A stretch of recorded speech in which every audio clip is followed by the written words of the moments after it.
Good evening. We are thankful that you have decided to join us this evening as we study the Bible together. We're continuing in the book of Galatians.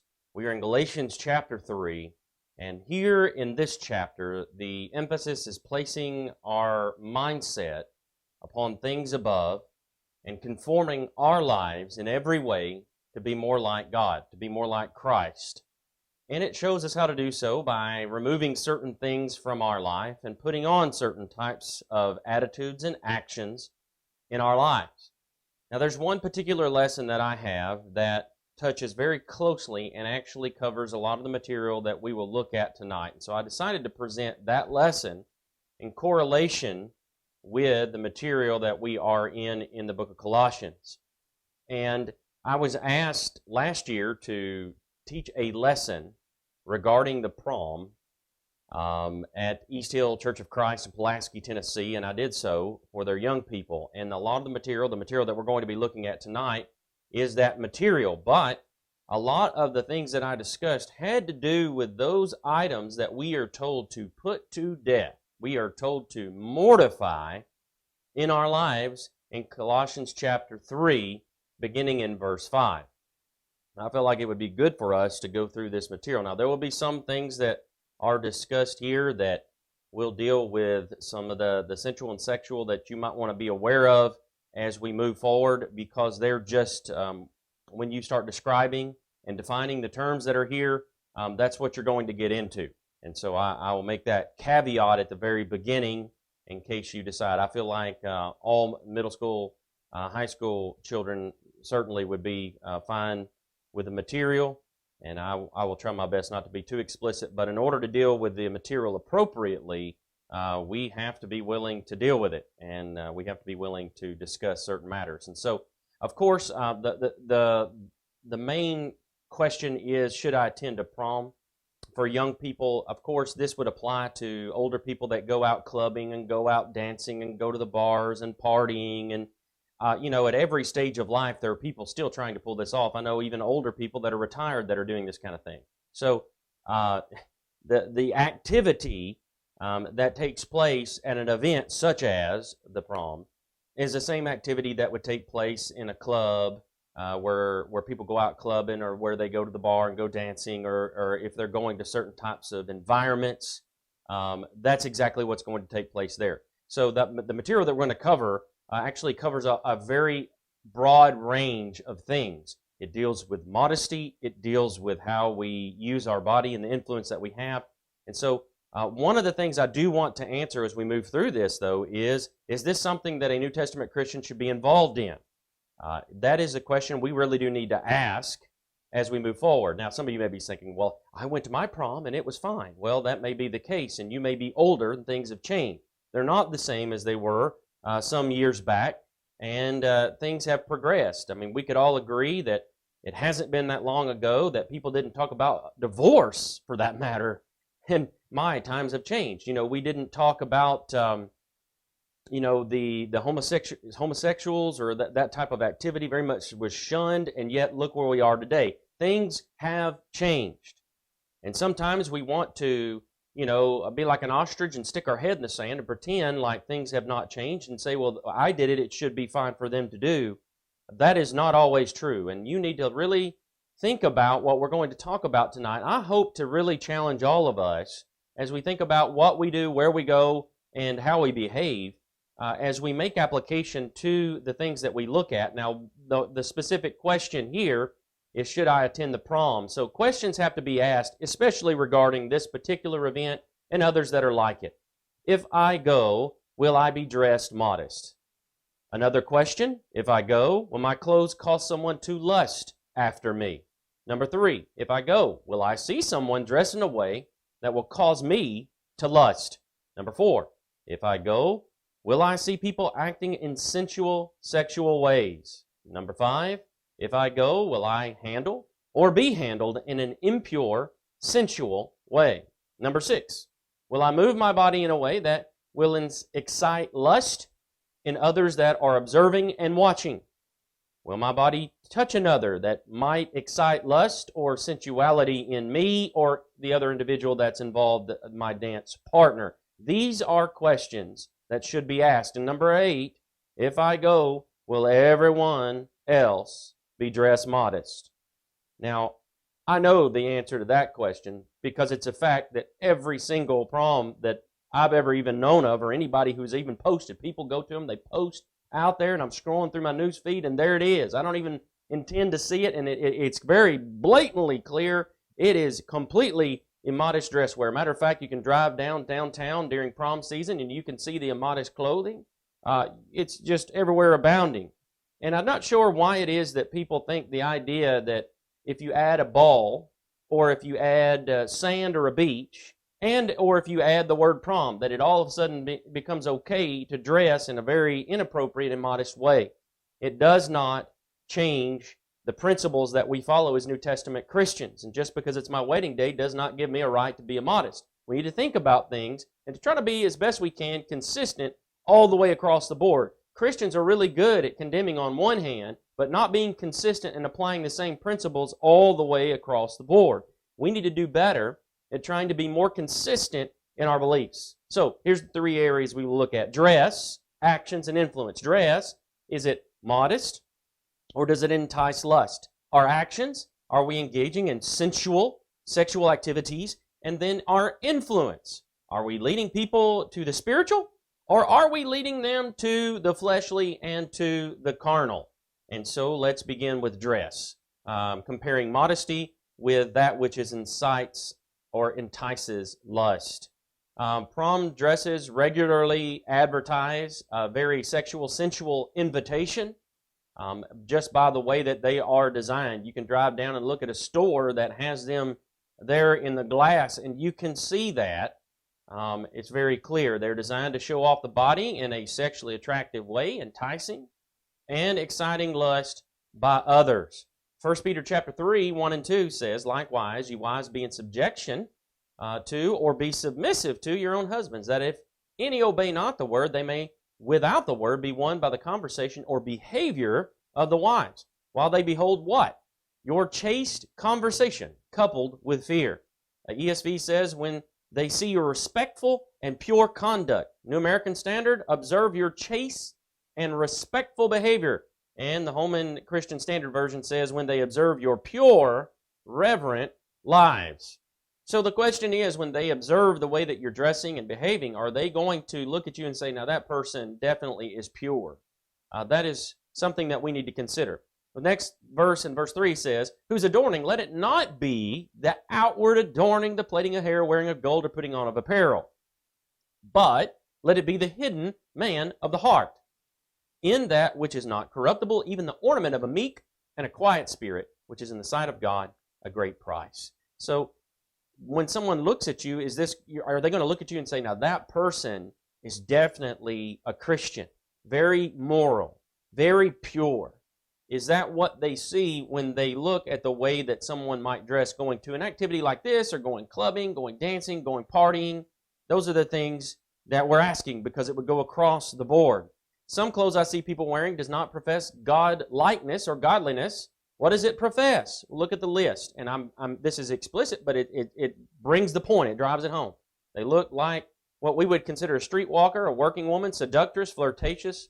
The clothing suggests, look at me. It might have too little, too revealing, too tight, too low top, too short, not enough material. And it would be that which is described in Proverbs chapter 7, verse 10. There met him a woman with the attire of a harlot, that is, dressed as a prostitute, dressed seductively, and subtle of heart, having a hidden agenda or an ulterior motive intending to entrap him. So, is the way that you're dressing seductive? When people look at you, they're looking at you, they say, oh, she looks so sexy. Well, what are they saying by that? That which entices sexual thoughts and behavior, seducing. You're seducing for what? What are you seducing them to do? To lust, to have impure thoughts. That's what seduction is. What is that the work or the job of a prostitute? It is to perform sexual acts to make money. But how does she entice men? To get their attention, so that then they will pay money to acquire the services. How then does she dress to accomplish this. How does she dress so that she gets attention of individuals around her, and she's advertising that that's what it is that she is about? Well, she's dressing in such a way that would draw those sexual desires. So prom dresses mostly do not promote God-likeness, not in the general way of things. Generally speaking, they do not exhibit purity, they do not exhibit virtue, and generally speaking, the way that people are dressed when they go out to club and party and dance is probably right there in that same category. But of course, the prom dresses take it another step further. They are attracting sexual attention, they are sexually alluring, they accentuate the female body, they reveal too much, they serve the same purpose as the dress of a person who is a working person, a prostitute, to draw sexual attention, to excite lust and desire, to get noticed. They're serving the same purpose. Now, I want to say this at the outset. Before I put this material together, I was talking to my wife and many other ladies. They helped provide a lot of feedback as I was preparing this lesson. And then, of course, I have the male perspective from this as well. So all of this is put together, not only from my perspective, but also from theirs. Now, a survey of teenage guys aged 14 to 24 who were asked questions about the way that girls dressed regarding visual stimulation. Let's see what they said. It's important that you realize there are young men struggling in ways you cannot understand. I do not think that most girls understand the thoughts that go through men's heads when they see a girl dressing the way she shouldn't, or she definitely wouldn't be dressing that way. Boys certainly view what girls wear differently than girls view what other girls wear. So it's important to understand. But the way that one girl might view that is not the way that it's seen from a man. Guys are weak in this area. Immodest dress doesn't help us out. I would love to tell all Christian girls that they have an enormous power and influence over Christian men simply by the way they dress. I do not believe the average girl understands how much of a problem lust causes for the average guy. For the most part, lust is visual. And of course, these quotes are coming from Hannah Gieselbach's book that she has written, and the information is there at the very top. So whether they realize it or not, girls are a part of this problem. A true Christian sister would consider how her dress will affect her Christian brothers. You know, this is really important. This impacts more than just the prom. There are young ladies that are dressing inappropriately coming into our worship assemblies, and it's even becoming a problem where young men are struggling, and even just the older men in general, are struggling serving the Lord's Supper, because as they go around and they have to hand the Lord's Supper to them, they see too much that they shouldn't have to see. They don't have to see that. But the young women are doing it on purpose so that they can be noticed, and it's a struggle. You should be able to come to worship and not have to focus upon those things and fight that. Yet, young ladies are putting that before our young men. 1 Timothy chapter 2, 9 and 10, women adorn themselves. Adorning is a garment. It means a garment let down, the dress or attire, according to Thayer's Greek lexicon. Garb, clothing, dress, or attire, according to Strong's. Women adorn themselves in modest apparel. Modest, orderly, virtuous, decent, modest, well-ordered apparel. Respectable apparel, the ESV says. And, of course, is referenced in 1 Timothy chapter 3 and 2 of good behavior. In like manner also that the women adorn themselves in modest apparel with shamefacedness and sobriety. Modesty provides a sense of shame, as in Genesis chapter 3, 7, and in verse 10. And so if you look at the words that are put together, you have the negative, which is not, and then the second part of that is compacted together, which means to see with the eyes. So what does this mean? Shamefacedness. It means a bashfulness, downcast eyes, embarrassed due to a lack, or embarrassed due to lack of clothing. So shamefacedness would be the ability to blush, the ability to kind of have that humility, and to have the ability when you do not have enough clothing on to blush because you are then naked, just like it was the case, going back a slide, to Genesis chapter 3, 7, and 10. When they were there in the garden, they realized it because they ate of the tree of knowledge of good and evil. They have it now, and they know, and they're ashamed. And what did they do? They hid themselves, tried to patch on something that would cover them, but it wasn't enough because God had to make coats of skin that would have covered them from their shoulders all the way down, we would say, to their knees. So what is shamefacedness? It's something that women are called to have. In Jeremiah chapter 6 and 15 and 8 and 12, it says, were they ashamed when they had committed an abomination? No, nay, they were not at all ashamed. Neither could they blush. Neither could they be bashful. They didn't have the ability to blush. They were sinning so much and openly that they were not even bothered by what they were doing. And that's a problem. In 1 Timothy chapter 2 and verse 9 and 10, in like manner also that the women adorn themselves in modest apparel with shamefacedness and sobriety. Sobriety is self-control, self-restraint, and moderation as fitting a particular application or situation. 1 Timothy chapter 2, 9 and 10, women adorn themselves in modest apparel with shamefacedness and sobriety. Now, he says in the last part of this, but which becometh women professing godliness with good works. Professing what? Godliness. Properly, that is God-fearing, veneration, godly respect, or reverence. Do you profess that with what you wear? When you go, for example, to the event that we're talking about right now, which is the prom, and what you're wearing, are you professing that you fear God? Does somebody look at you when you have, per se, a dress that is a prom dress on? Do they look at you and they say, that person is God-fearing? No. And why don't we see more prom dresses worn at worship services? I'm glad we don't, but I'm asking why not? They buy them for events such as this, but they would not wear that in the assembly. Why? Well, at least they have a bit of shame and realizing it wouldn't be appropriate. It doesn't profess godliness, godly fear, reverence toward God. Should you be a tempter with your dress? Well, of course not. Does your clothing excite lust? That's a question you have to ask. Or does your clothing cause someone to see your purity and virtue?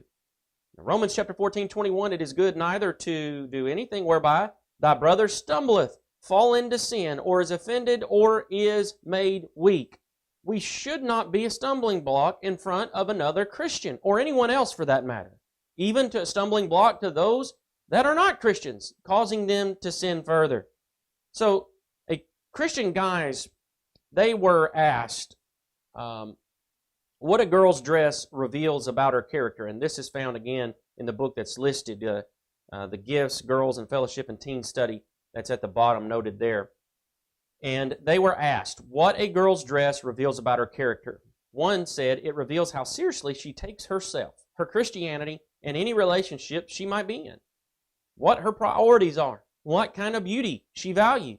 What she wanted to be noticed for. Whether she is boastful or humble. What she wants guys to think about when looking at her. How much she respects herself. How much she wants to be respected. Now, to be honest, most of the time, I'll pause here for a minute. To be honest, most of the time, a lot of women do not realize that the way that they dress would cause someone to stumble. Husbands, step up and explain to your wives that situation so that they have an understanding of where young men are coming from, and teach your daughters so that they understand as well. What does the way that they dress reveal about their character? Young men said this, how she expects to be treated.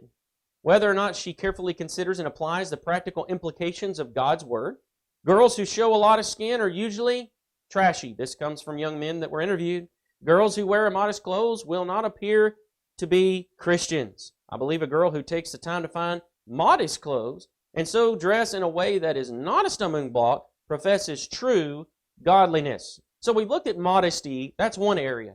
Because most guys are going to say, well, I'm not immodest when I go to the prom. Well, most of them are wearing something that certainly would be fine and appropriate coming to a worship service.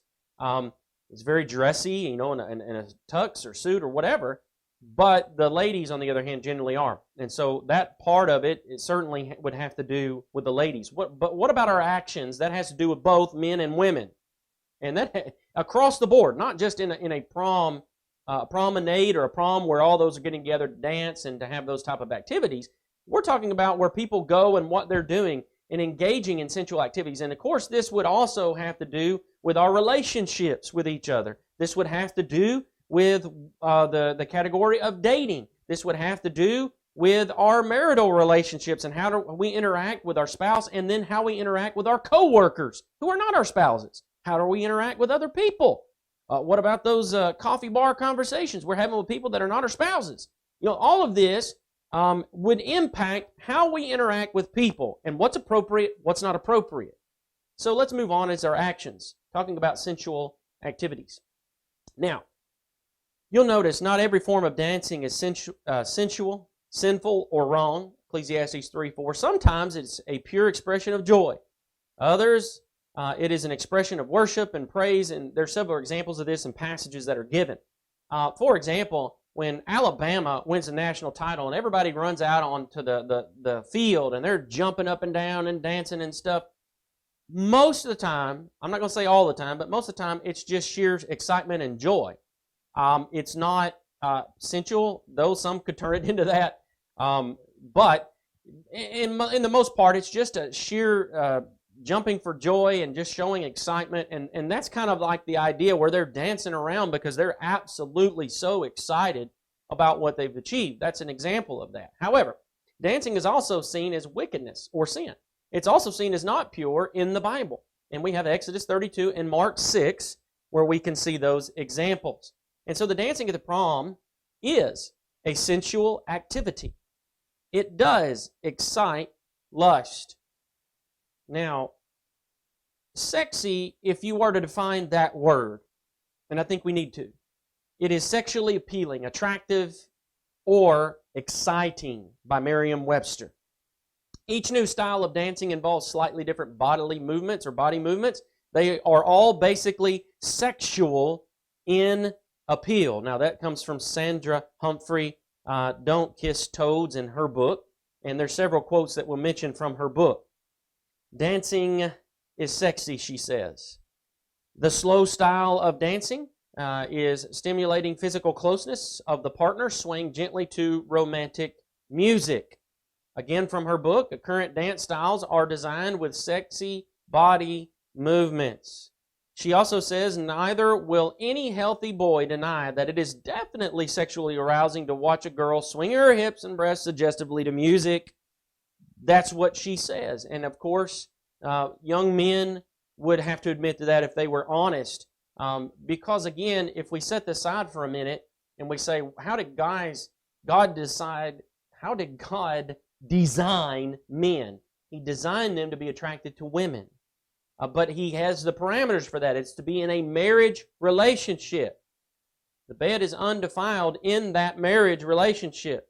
Marriage, it's honorable. The bed, undefiled. It is the whoremongers and adulterers God will judge. But those that find themselves in a marriage that's joined together by God, that's where all those type of desires and really that type of positive lust would belong between a man and a woman. Now, the Encyclopedia Britannica states, to a certain extent, all dancing is sexually stimulating.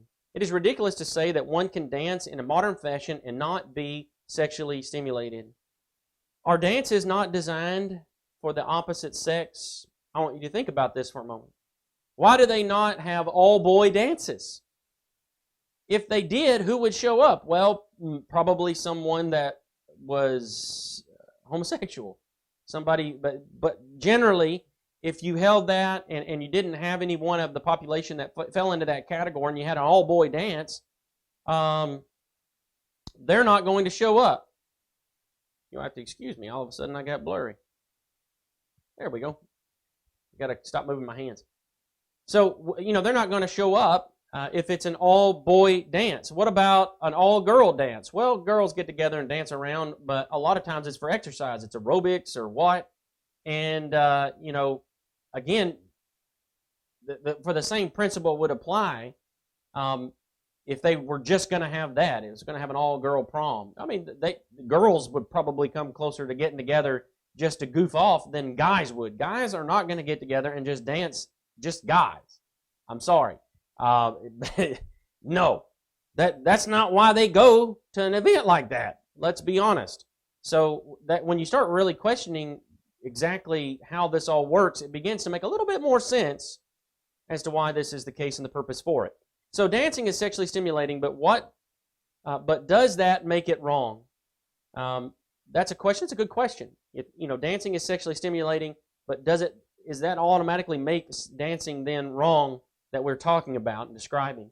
In Matthew chapter 5, 27, 28, he says, "You've heard that it had been said of them of old time, thou shalt not commit adultery. But I say unto you that whosoever looketh on a woman to lust after her hath committed adultery with her already in his heart."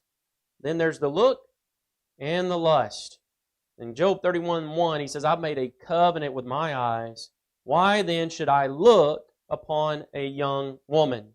So again, you have that looking, and he's saying, I have done my best. I made a covenant with my eyes that I wouldn't do that I wouldn't lust. So anything which causes us to have unwise sexual desires towards someone, or which causes them to feel that way about us, that's wrong. It has already been pointed out that dancing does stimulate sexual desire. In 1 Corinthians chapter 7, sexual desire is between two who are married. And of course, that is fine. As a matter of fact, it's encouraged that they would join themselves in holy matrimony to be joined together before God. And, that same desire toward one another, or towards one that you're not married, then that is wrong. We're going to like someone, we're going to be attracted to someone, but ultimately the purpose of that, the driving force of God's creation, is for us to join ourselves to a person, that one person, so that we can be with them the rest of our lives. And that is God's design for a man and a woman. So if your dancing is sexually exciting to you, your partner, or anyone watching, Matthew chapter 5 and verse 29 teaches you need to give it up. And that's a very important concept, and this is found in Sandra Humphrey's book as well. Now, what application can we draw from this? Is it wrong to have lust in our hearts? Well, what does the Bible say? Is it wrong to conduct ourselves in a way as to excite lust in others, to have others lust after us? What does the Bible say? Well, yes, to both of those. So we have to consider. Romans chapter 14:13 says, "No man put a stumbling block or occasion to fall in his brother's way. Should you cause someone else to lust after you?" No. Now, it might be true that a woman could be completely covered and completely modest and still someone might lust. Again, then it would fall back upon them. But we must make sure that we're doing our part so that we're not inciting lust in others. When we talk about modesty, sometimes we're talking about the women and what they wear, but that would have to do with the guys and making sure that they keep their shirts on as well. And make sure that they maintain modesty, which could cause a young lady also to lust. So it applies in both sides of this to make sure that everyone is applying the passages appropriately. What about sensual, sexy prom dancing? Can observing it cause lust in my heart? Well, you have to ask that question. Can it in someone's heart? Maybe you say, well, it won't in my heart. But could it in someone else's? Can someone observing my actions cause lust in their hearts? Can acting this way excite lust in my heart? And can acting this way excite lust in someone else? Those are questions that have to be asked when you talk about the type of dancing that would be done at a club or anywhere else, but also at a prom. Is it Christ-like? Well, lasciviousness is talked about, and we're going to talk a little bit about some of the words that are here. Lasciviousness, Galatians chapter 5, is part of the works of the flesh. And it is, according to English dictionary, something tending to produce lustful emotions. Something tending to produce lustful emotion. 1 Peter chapter 4, 1 through 4. Such sensual emphasis is not Christ-like. So what is sensual?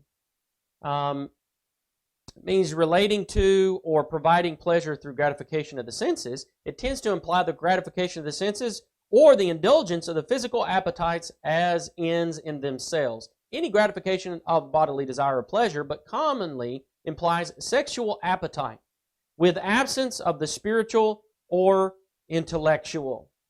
So when we talk about the prom, there's the questions. There's three areas. Dress.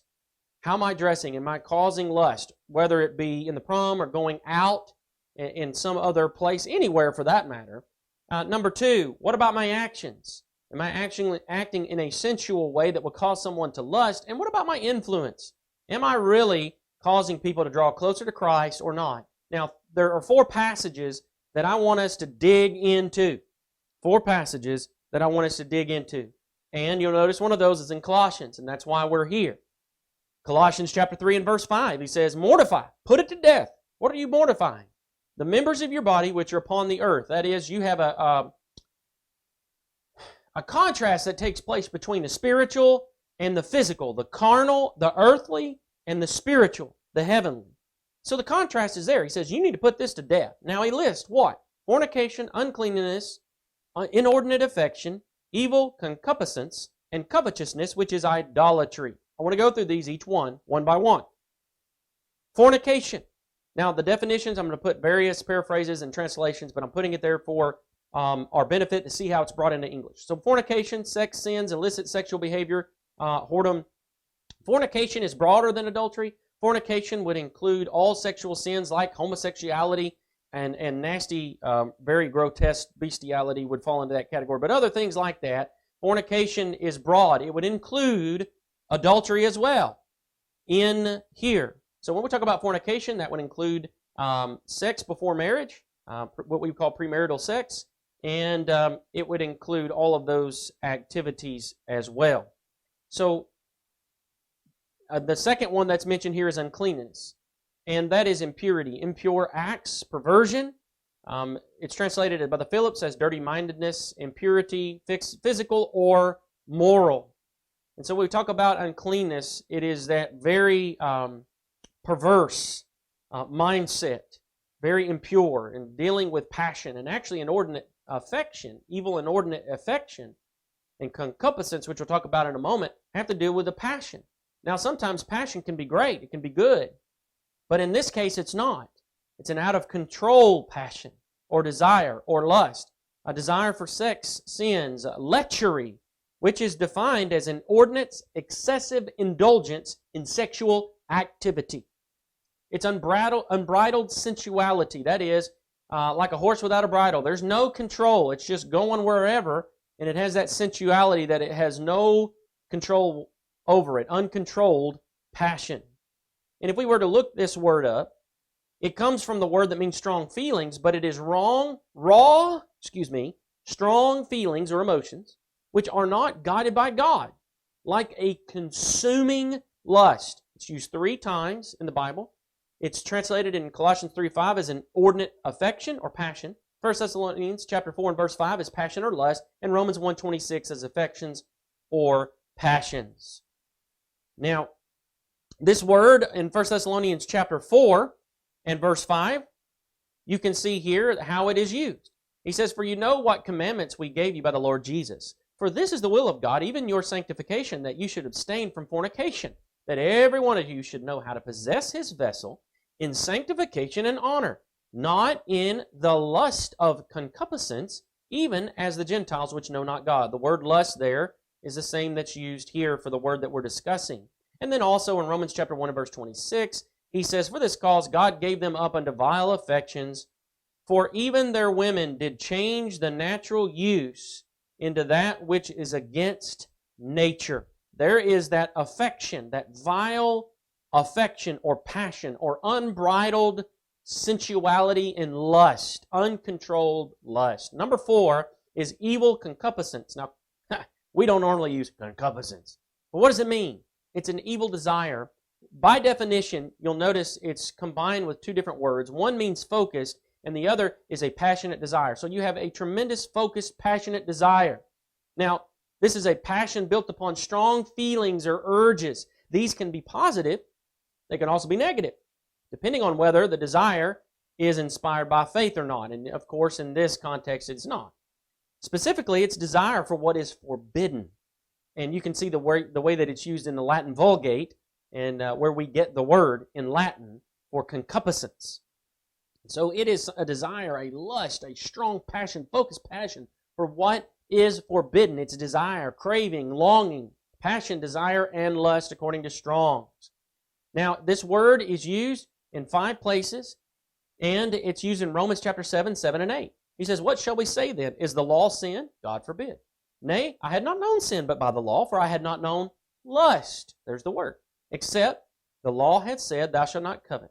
But sin, taking occasion by the commandment, wrought in me all manner of concupiscence. For without the law, sin was dead. There is your concupiscence. It is used and translated here. In Galatians chapter 5 and in verse 16, this I say then, walk in the Spirit, and ye shall not fulfill the lust of the flesh. Walk in the Spirit, and you shall not fulfill the lust of the flesh. So again, that word is used. Colossians chapter 3 and verse 5, which is our text that we're studying in Colossians. Mortify therefore your members which are upon the earth, fornication, uncleanness, inordinate affection, and evil concupiscence, and covetousness, which is idolatry. So again, we have 1, 2, 3, 4 places that are listed here. In Galatians chapter 5 and verse 24, and they that are Christ have crucified the flesh with the affections and lusts. And then 2 Timothy 2:22, flee also youthful lusts, but follow after righteousness, faith, charity, peace with them that call on the Lord out of a pure heart. Great contrast even in this verse from the youthful lust and purity that you can see in the text. The pure heart and the youthful lust on opposite ends of the spectrum. He says, flee from one. I mean, get away from it, run away from it, stay away from it, and follow after purity. Now, the next word that's used here is covetousness, which is idolatry. And this would have reference, it's translated as greed, wanting something someone else has. A greedy person is an idolater, worshiping the things of this world. In 1 Peter chapter 4, 1 through 4, he says, for as much then as Christ has suffered for us in the flesh, arms yourselves likewise with the same mind. For he that hath suffered in the flesh hath ceased from sin, that he no longer should live the rest of his time in the flesh to the lust of men, but to the will of God. For the time past of our life may suffice it to wrought the will of the Gentiles, when we walked in lasciviousness, lust, excess of wine, revellings, banquetings, and abominable idolatries, wherein they think it strange that ye run not with them the same excess of riot, speaking evil of you. Now, going through this verse, you'll notice in this list, this conglomerate of sins, he says lasciviousness. It's used in the works of the flesh, again here.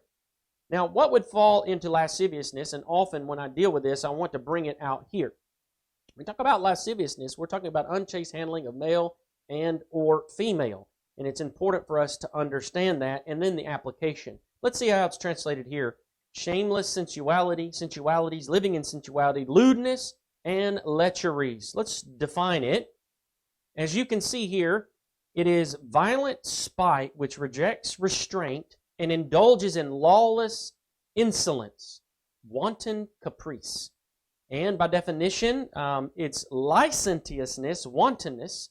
It is outrageous conduct shocking to public decency, a wanton violence, wantonness or lewdness. By definition, out of Thayer's Greek lexicon, it's wanton acts or manners as filthy words, indecent bodily movements, unchaste, that is impure, handling of males and or females. So when we often get this definition of lasciviousness, we're going to say, well, doesn't that describe what happens on the dance floor? Especially with young people, you turn down the lights, you play seductive music, and, bumping and grinding, whatever else happens out there. Isn't this what is the definition? It's indecent, impure, bodily movements, impure handling of male and female. And this is exactly what happens in many of those cases. You could also describe what many cheerleaders today and those that are part of dance groups for many schools today, not only do they immodestly dress, but they perform in indecent acts. Now, they may not have another person right there with them that is a particular dance partner, but on the court, if you will, or out on the field, they are doing exactly this. There's indecent bodily movements and many times impure handling. And so you can see this, and certainly this is lascivious behavior. It would be defined in that way as well. Lasciviousness is applicable to any form of dance that, outside of the bonds of marriage, would provoke lustful thoughts by bodily movements. This would include any dancing that draws visual attention to those body parts pertaining to sexuality. This condemns the typical popular fast dance. It involves swirling and gyrating the hips, buttocks, and pelvis, and shaking the breast, or i.e. twerking. And that's the reference that comes from this particular quote from a website. Now, lasciviousness is unchaste. It's impure in thought and act, the handling of males and or females. By quote, lasciviousness is applicable to any form of dance that outside the bonds of marriage would invoke or involve touching body areas that are sensitive to sexual stimulation.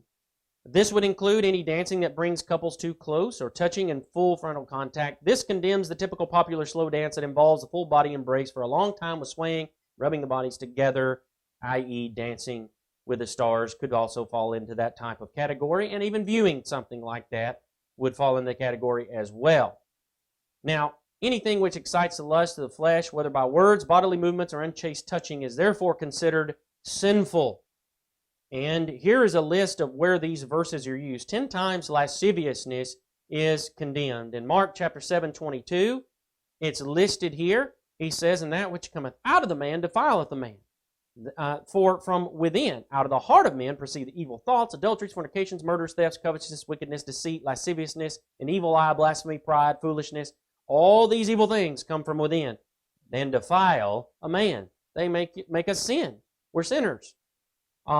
Again, Romans chapter 13:13 says, "The night is far spent, the day is at hand. Let us therefore cast off the works of darkness, and let us put on the armor of light, and let us walk honestly as in the day, not in rioting or drunkenness, not in chambering and wantonness, not in strife or envy, but put ye on the Lord Jesus Christ, and make not provision for the flesh, to fulfill the lust thereof." Again, this word translated, lasciviousness here is translated as wantonness. 2 Corinthians chapter 12 and verse 21, "For I fear, lest when I come, I shall not find you such as I would, that I should be found unto you such as you would not. Lest there be debates, envies, wrath, strifes, backbitings, whisperings, swellings, tumults," verse 21, "and lest, when I come again, my God will humble me among you, and that I shall bewail many which have sinned already, and have not repented of the uncleanness and fornication and lasciviousness which they have committed." So in this text, it is translated lascivious. Galatians 5:19, "The works of the flesh are manifest, which are these: adultery, fornication, uncleanness, and lasciviousness." And he says, as he told them before, he says, "They which do such things shall not inherit the kingdom of God." Now, in Ephesians chapter 4 and in verse 19, it says, "And this I say therefore, and testify in the Lord, that ye henceforth walk not as other Gentiles walk, in the vanity of their mind, having the understanding darkened, being alienated from the life of God through the ignorance that is in them, because of the blindness of their heart, who being past feeling have given themselves over unto lasciviousness, to work all uncleanness with greediness. But ye have not so learned Christ, that you put off concerning the former conversation the old man, which is corrupt according to deceitful lust, and be renewed in the spirit of your mind, and that you put on the new man." 1 Peter 4:3, "For as much then as Christ hath suffered for us in the flesh, arm yourselves likewise with the same mind. For he that hath suffered in the flesh hath ceased from sin, that he no longer should live the rest of his time in the flesh to the lust of men, but to the will of God.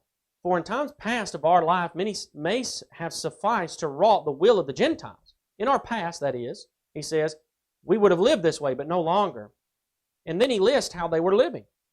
"When we walked in lasciviousness, lust, excess of wine, revelings, banquetings, and abominable idolatries, wherein they think it strange that you run not with them to the same excess of riot, speaking evil of you, who shall give an account to him that is ready to judge the quick and the dead." Christians were not taking part in this, and when they didn't, and when they chose not to do it, they think it's strange. Well, you know what? It's not really any different today, is it? When you choose not to participate in worldly activities and you're not involved in those things, people look at you and they think that you're strange because you do not run to the same excess of partying or riot or excess or luxurious living, profligate living that they would run to. And because of that, then they speak evil of you. I will say that that has generally been the case when I preach a lesson such as this, that It follows with people doing the exact same thing the verse lists. Now, 2 Peter chapter 2 and verse 2 says, "But there were false prophets among the people, even as there shall be false teachers among you, who probably shall bring in damnable heresies, even denying the Lord that bought them, and bring upon themselves swift destruction. And many shall follow their pernicious ways," that is, lascivious doing, destructive ways, sensuality, "by reason of whom the way of the truth shall be evil spoken." 2 Peter 2:7, "And delivered just Lot, vexed with the filthy conversation," that's lascivious conversation, "of the wicked. For that righteous man dwelling among them, and seeing and hearing, vexed his righteous soul from day to day with their unlawful deeds." 2 Peter 2:18 says, "For when they speak great swelling words of vanity, they allure through the lust of the flesh, excuse me, through much wantonness, those that were clean escape from them who live in error." So, again, that lust of the flesh, through much wantonness, much lasciviousness, much sensuality. And Jude chapter 1 verse 4,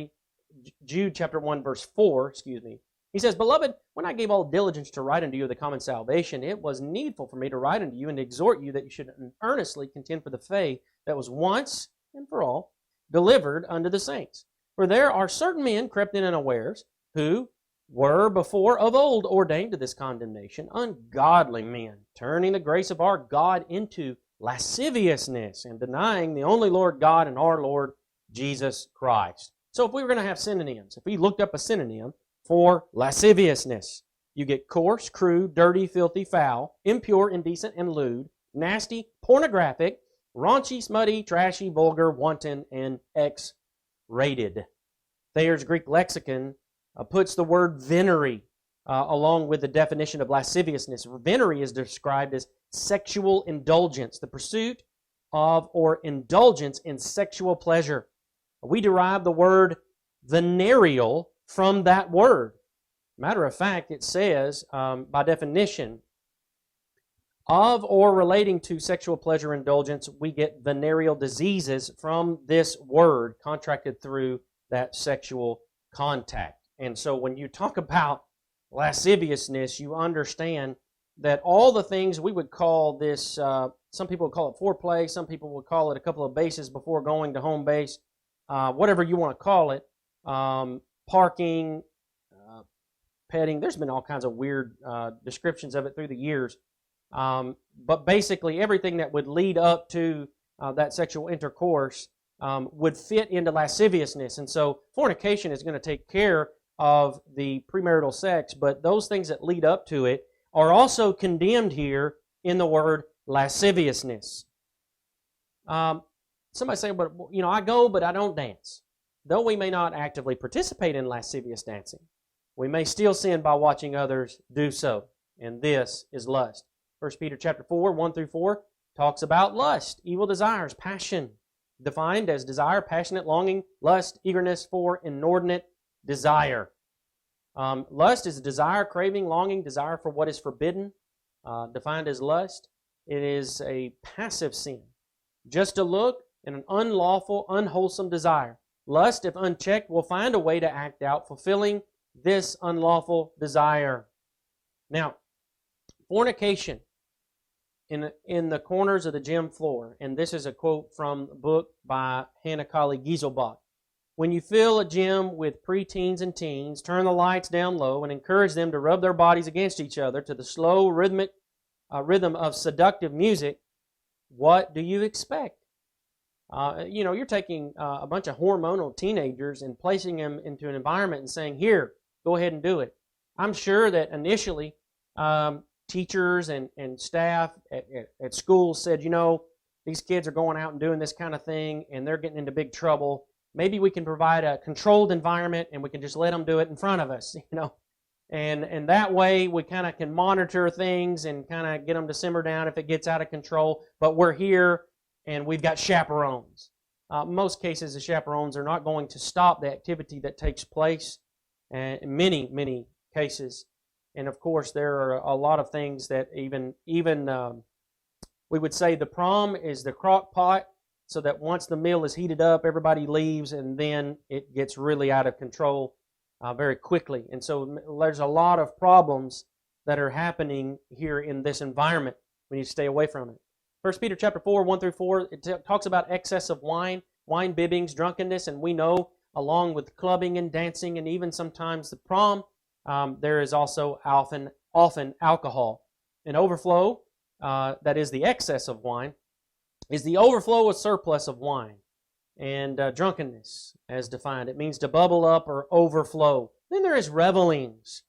Now, revelings would condemn most of the parties that take place with young people today. It's translated as carousings or orgies. It's to be defined further when discussing Galatians chapter 5 and verse 21. Then you have banquetings, and banquetings is carousings, drinking parties, wild parties. So in this context, we have social drinking that's condemned. That is, drinking up unto the point of drunkenness. Drunkenness is condemned in excess of wine, drunkenness. But the drinking that leads up to that point is condemned in banquetings. And this would also condemn what we would call social drinking. And we can see the way that it's translated there as well. Then you have abominable idolatries, that is wanton or lawless. And then you have revelings, as in Galatians chapter 5 and verse 21. And it was defined as village merrymaking that took place at the gathering of the grapes, a riotous party, drunken feast, which host unbridled sexual immorality. Hence, revelings is debauched partying. At the original meaning, a carousal, such as a party of revelers partying the streets, or revels held in a religious ceremony, wild, furious, and ecstatic. Then also by definition, we have the feast and drinking parties that are protracted till late at night and indulge in revelry. Often, when you talk about revelry, it's combined with this sexual activity and drunkenness. And when you drink, you take away a person's ability to use their mind, their conscience. Their conscience is covered with a blanket so that it doesn't work anymore. They're not able to judge and make good judgment calls. All of that inhibition and restraint is taken away. And so that's where you get unbridled. You've removed the bridle. And so revelry is wild and noisy celebration, by definition in Merriam-Webster, and then also carousal, a wild drunken party or celebration. And we can see this word in Romans 13:13 in rioting, Galatians 5:21, 1 Peter 4:3. The Middle English is from the Anglo-French reveler, literally a rebel, from the Latin that is mentioned there. So lasciviousness and revelings. They which do such things shall not inherit the kingdom of God. It's important that we see this. Now, in Luke chapter 21:34, and take heed to yourselves, lest at any time your hearts be overcharged with surfeiting and drunkenness, the cares of this life, and so that day come upon you unawares. What day? Day of judgment. That's what. So when the Lord returns, and you're not ready, you're not prepared. Matter of fact, you're inebriated. Well, what is this word that's used here that's highlighted? It's the giddiness and headache caused by drinking. Wine to excess, there as Greek lexicon says, a headache from drunkenness. Drunken dissipation. And so, again, you have the combination of all of these different things that often happens at these type of events. We need to stay away from those things.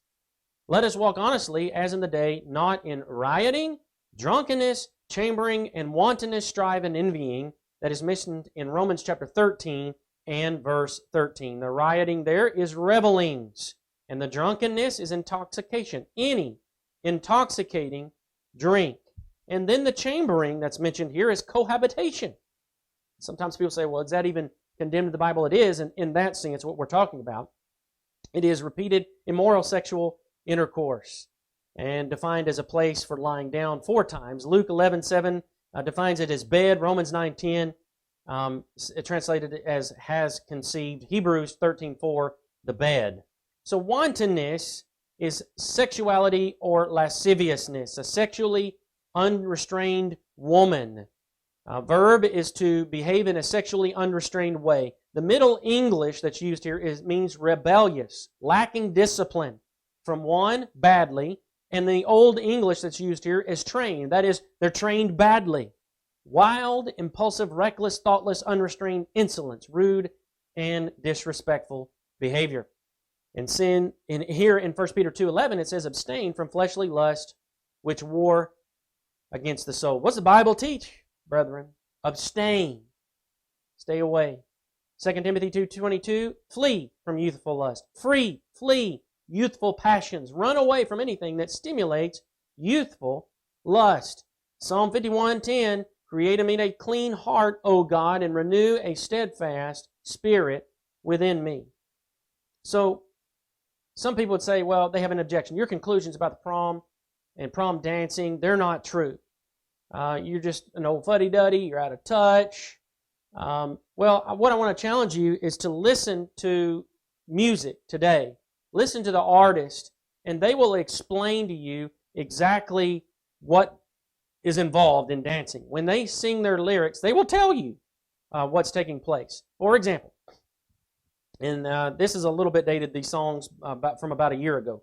Number 6 was Please Me, Cardi B, Bruno Mars. It's very, extremely sexually explicit lyrics if you actually look at them. Definitely shows that the modern dance is connected to sexual arousal to move a person to the bedroom.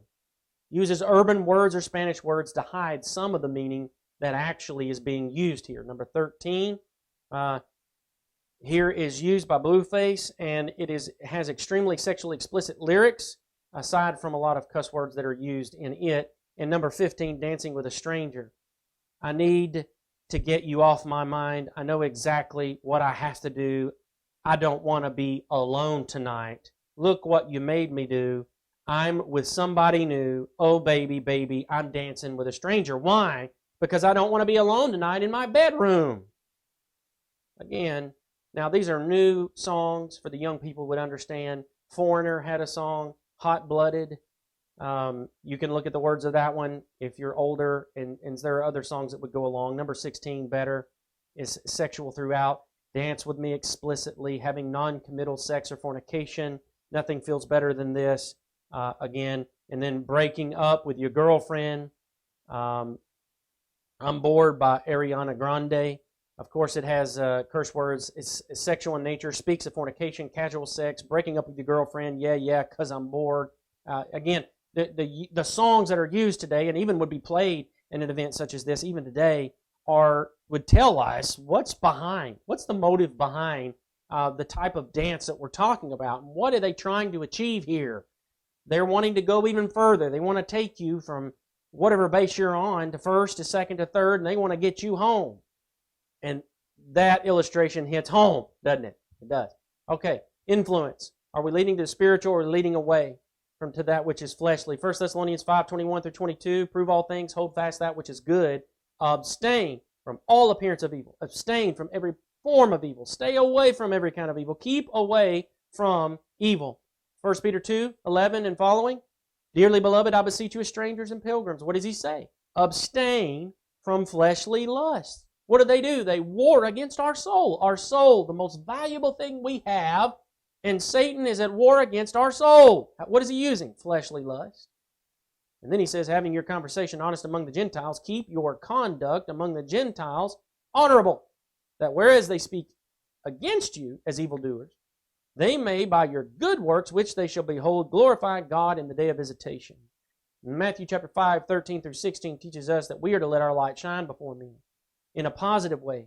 We are to be salt, light, a city set on a hill that shall not be hid.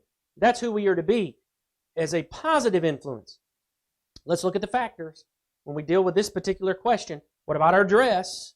And in every area of life, we should consider this, not just an event like the prom or clubbing or any, in every area of life. Does our dress promote lust or encourage it from other people? Are we dressing modestly? Number 2, actions. Are they sensual activities? Are we acting in such a way, even when we're at the coffee bar and we're getting coffee and we're talking to somebody of the opposite sex that's not our spouse at work, and we're having those conversations? We need to be very, very, very careful. And are we allowing ourselves to get too carried away with flirtations, moving into those dirty jokes and trying to do things like that? We stay away from that stuff. And then our influence. Are we leading to that which is spiritual? The questions that have to be asked specific to the prom, because that's one of the things that we're looking at specifically. If I go, will I be dressed modest? If I go, will my clothes cause someone to lust after me? If I go, will I see someone dressed in a way that will cause me to lust? If I go, will I see people acting in sensual, sexual ways? Number 5. If I go, will I handle or be handled in an impure, sensual way? Number 6, will I move my body in a way that will excite lust in others watching? Number 7, will my body touch another that might excite lust or sensuality in me or my dance partner? And number 8, if I go, will everyone else be dressed modest? So there's the question. Now, a lot of the material that we dealt with all correlates when it deals with all the different sins that are put together and that are clumped together. In Colossians, which is our study, we're dealing with those sins. Now, this will give us a better idea as we see that Paul is writing to the church at Colossae and he says, you need to put them to death. You need to put that to death. You've already been buried with Christ in baptism to rise in a new life. You better make sure that you keep those sins dead. You've died, and now you have a new life in Christ. Now he says, mortify those members that will cause these issues. And he lists all of these things, even the issues that we've been discussing tonight. Put those away. They should not characterize a New Testament Christian at all. And that is something that is challenging for us in our Christian walk. Thank you so much for joining us this evening. I know often when I preach on subjects such as this, there are people that struggle with the topic such as this, but you have to understand, prom is just one small thing. And really, when you look at all of life, it's very insignificant. People think it's the biggest thing. We can't miss it. It's nothing. I mean, if your life is based on how the prom went, you're going to have a sad life, because there's a lot more to life than just one event such as something like this. A lot more to it. And so there's a lot more to life than one event like this. But if you think about it, it is a stepping stone that will lead to clubbing. If the kids are able to go out and they're going to do that, what do you think they're going to do in their free time? They're going to get together with their friends. They're going to go to a club. They're going to drink alcohol. And they're going to dance the night away. And then we know what would ultimately follow from that in many cases. And we know that there's a lot of teen pregnancy. And there's a lot of abortions that are taking place that don't need to be taking place. There's a lot of problems that come from this.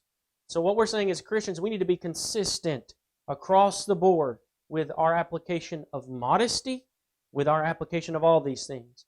I heard a guy, he posted today, a few days back, on social media talking about how he didn't understand that adding a ball or a beach could change the way that Christians think that they should be able to dress. And he made the point this way. He said, why is it that if I see your wife in a two-piece on the beach that I could walk up to her and have a conversation and everything's fine? But if I come to her home and she comes and I go to her door, is she going to come to the door in panties and a bra? Or is she going to run and put clothes on? Why is it that somehow the environment has changed and it wouldn't be okay there for me to have a conversation with your wife at your house there, even with you being present, with her answering the door in such attire, but yet going over here to the beach and adding sand and water all of a sudden makes something like that okay? It doesn't. It's just the inconsistency of our application as New Testament Christians of biblical principles. The same thing has to do with this type of dancing and other activities such as this.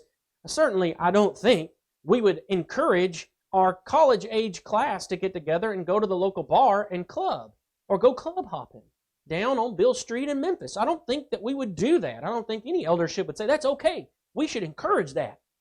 We wouldn't do it. Why in the world are we encouraging our young people with the prom? Why are we going out and liking their prom activities and their dresses? We shouldn't. We shouldn't be encouraging that. We shouldn't like it. We shouldn't support it, because the activity is wrong. The Bible teaches this. And so this is a challenge to all of us to try to be more consistent in what our biblical application of principles are. If we will study this, you will see that. What happens so many times is that we cater to the world and we become more like the world than trying to bring the world to the Bible. And so the world rubs on us so much, we become and we look just like the world. There's no difference in a New Testament Christian and those in the world, and that is a big problem. So brethren, let's open our Bibles.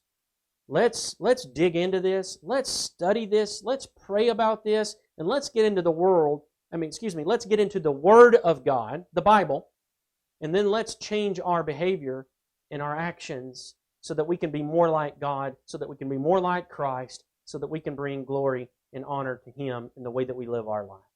Thank you so much for joining us this evening. Have a blessed evening.